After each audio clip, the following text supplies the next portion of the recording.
An 11-meter boat is supposed to have one very simple relationship with the ocean. It stays on top of it. Blue Whale was built to break that rule. The Chinese unmanned vessel weighs about 12 tons. On the surface, it is designed to move like a fast boat. But when the sea becomes too violent, the machine can deliberately disappear beneath it, travel underwater, stop at depth, wait there, and later return to the surface carrying instruments for ocean and atmospheric observation. It looks like a speedboat, but it is not quite one. It behaves partly like a submarine, but it is not quite that either. Blue Whale exists in the uncomfortable space between the two.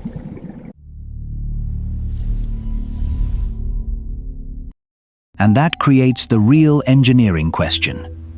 How do you build one hull for 3 jobs that normally fight each other? Fast surface travel, controlled underwater movement, and long periods of nearly motionless submerged observation? The answer begins before the finished vessel ever touches the water, with the part of the build that cannot afford to be wrong. Blue Whale's engineering model began construction in June 2024. Public reporting on the build identifies pressure-resistant welding first, followed by hull assembly and equipment installation. That sequence matters, because once this vessel submerges, parts of its structure stop behaving like ordinary boat structure.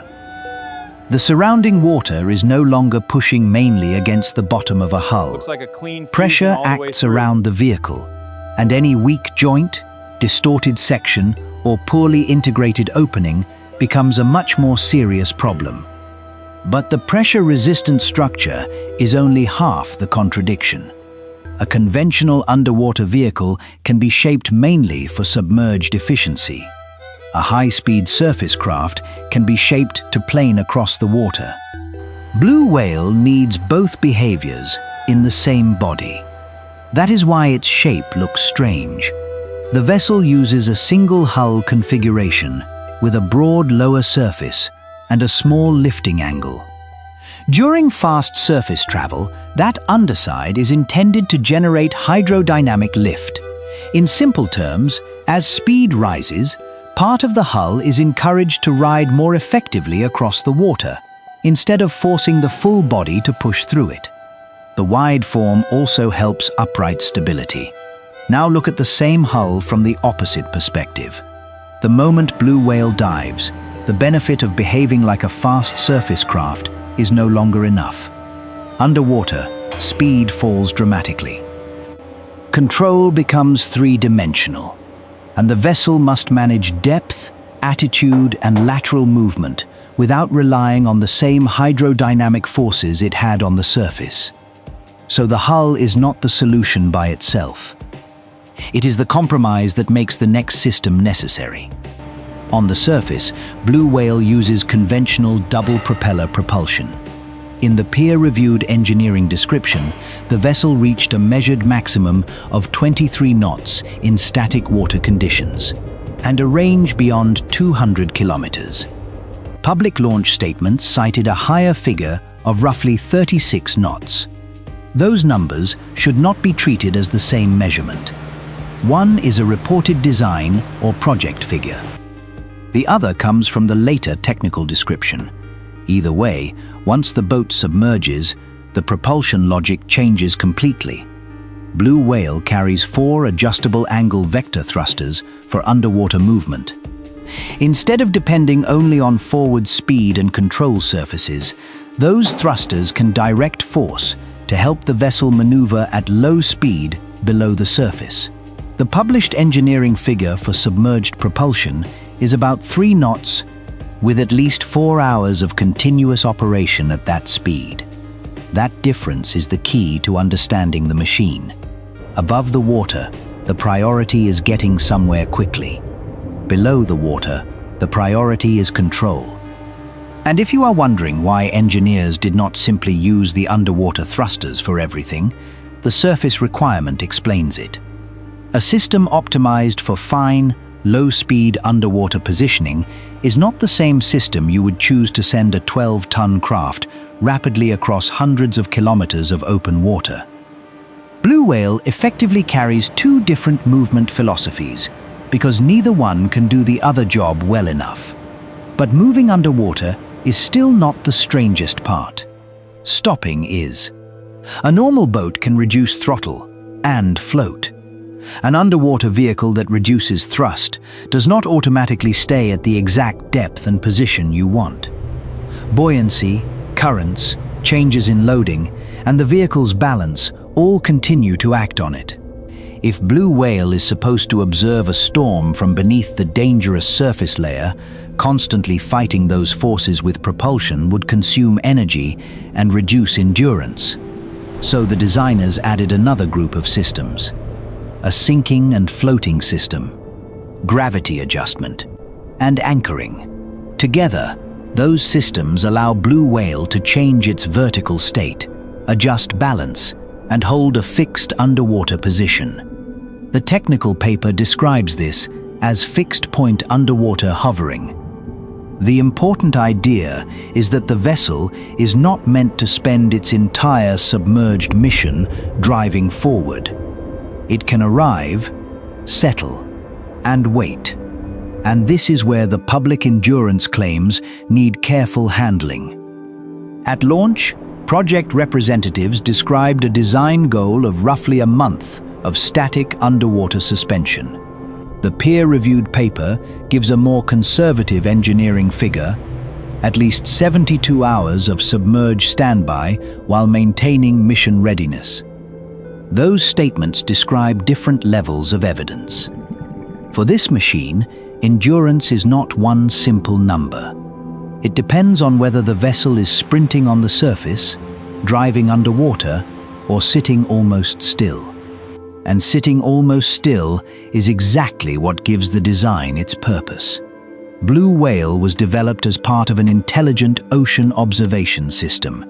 Underwater, it can carry instruments including an acoustic Doppler current profiler, conductivity temperature depth sensors, and biochemical sensors for measurements such as pH, chlorophyll, and turbidity.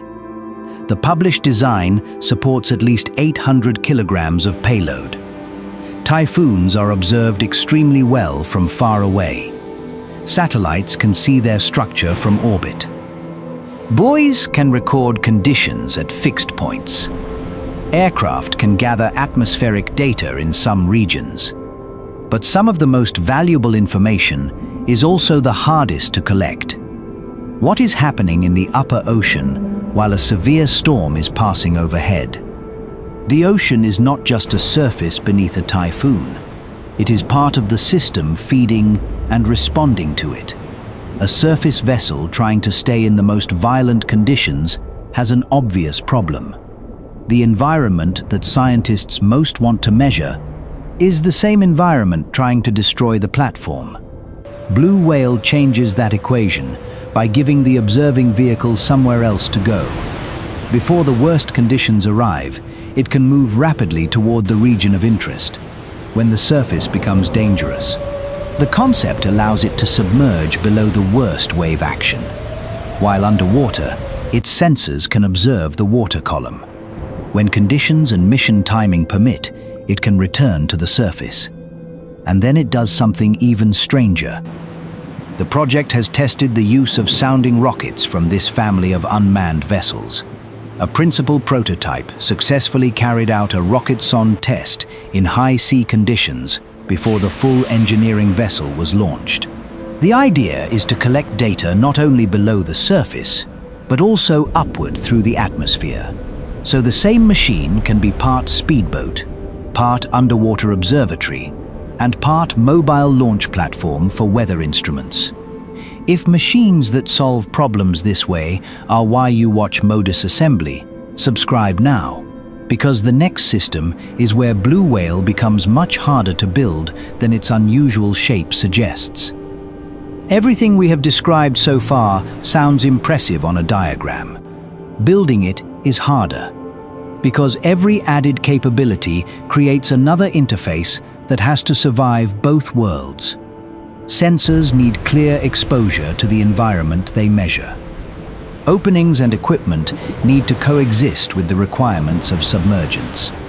Propulsion systems that operate in different regimes have to fit around the same hull. Payload mass affects balance. Balance affects underwater control. Underwater control affects how much energy the vessel consumes, and every kilogram devoted to one system is a kilogram unavailable to another. This is why Blue Whale's manufacturing story cannot be reduced to welding a strange boat and adding electronics. The pressure-resistant structure establishes whether the hull can safely enter the submerged regime. The main hull geometry determines whether the vessel can still travel efficiently on the surface.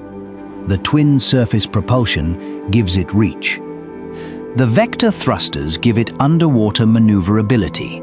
The sinking, floating, gravity adjustment, and anchoring systems give it the ability to stop.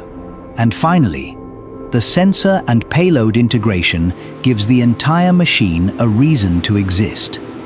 By April 28, 2025, that chain had produced the 11-meter engineering vessel, seen at its launch in Zhuhai. But launch was not the end of the program. The disclosed validation sequence continued with internal debugging, mooring trials, dock trials, and sea trials. Each stage asks a different question. Internal debugging asks whether the systems communicate and behave correctly, while engineers can still reach them. Mooring trials ask whether propulsion, power, control, and onboard equipment can operate under load without sending the vessel away from the dock. Dock trials move closer to real operation, and sea trials are where the entire compromise finally has to prove itself. Accelerate on the surface, transition into submerged operation, maintain control underwater, hold position, manage energy, operate sensors, and return. That last phase matters, because the reliable public material I found still describes operational deployment as planned for 2026. I did not find authoritative confirmation that the full engineering vessel has completed every planned trial and entered routine service. That distinction is important. Blue Whale has been built and launched. Its architecture is documented. But the full operational story is still being written. There is also a second distinction worth protecting. Blue Whale is publicly presented as an oceanographic and meteorological research platform. Its stated uses include severe weather observation, underwater mapping, photography, water sampling, and inspection of subsea cables and pipelines. Those capabilities clearly have strategic value in any country with major maritime interests. But that is not evidence that Blue Whale itself is a secret military submarine. And calling it one would replace an unusual real story with a more ordinary speculative one. The real story is better. For more than a century, naval engineering has usually separated fast surface craft from underwater vehicles because the physics, structures, propulsion, control systems, and missions push them in different directions. Blue Whale tries to cross that boundary without pretending those differences do not exist. It does not solve the problem with one miraculous technology. It solves it by changing character. On the surface, it uses hull lift and conventional propulsion to travel quickly. Underwater, 4 vector thrusters take over the precision work. When it needs to remain at depth, sinking and floating control, gravity adjustment, and anchoring change the problem again, from movement to station keeping. Around those systems sits a sensor payload designed to measure the environment that forced all of these compromises in the first place. That answers the question we started with. How do you build a boat that is designed to sink itself? You do not build a better speedboat and hope it behaves like a submarine. And you do not build a submarine and expect it to sprint like a planing craft. You build one machine around 3 different physical states, then give each state the systems it needs. And that is what makes blue whale unusual. Its strangest feature is not that it can disappear underwater. It is that sinking is only one step in the job it was built to do. Subscribe to Modus Assembly for more machines whose engineering makes sense only after you see how they are built.